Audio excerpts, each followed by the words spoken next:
గుడిలో ఎన్ని ప్రదక్షిణాలు వేయాలి అనేది చాలా మందిలో ఉన్నటువంటి ధర్మ సందేహం అండి.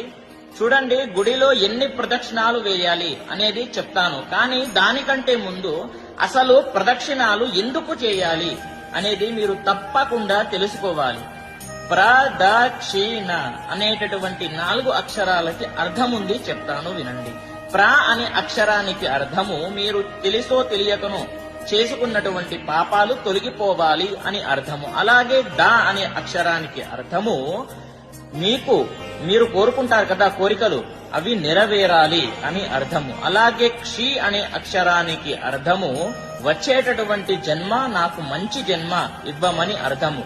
అలాగే అనే అక్షరానికి అర్థము మీకు ఉండేటటువంటి అజ్ఞానాన్ని తొలగించి మంచి జ్ఞానము ఇవ్వమని అర్థము. ఇంత అర్థం ఉంది ప్రదక్షిణాలలో. కాబట్టి ఇప్పుడు ఎన్ని వేయాలి అనేది చెప్తాను వినండి. చూడండి, ఎప్పుడైనా సరే భగవంతుడు మీరు ఎన్ని ప్రదక్షిణాలు వేశారు అనేది చూడడు, ఎంత మనస్సు పెట్టి వేశారు అనేది చూస్తాడు. కాబట్టి నేను చెప్పేది ఒకటే, మీరు ఓన్లీ 3 ప్రదక్షిణాలు చెయ్యండి, మనస్సుతోని చెయ్యండి. అడుగులో అడుగు పెట్టుకుంటూ స్వామి వారి నామస్మరణ చేసుకుంటూ చేయండి. ఓకేనా? ఎంత మనస్సు పెట్టి చేస్తారో అదే చూస్తాడు, ఎన్ని చేశారో చూడడు. ప్రతి ఒక్కరికి తెలియజేయండి.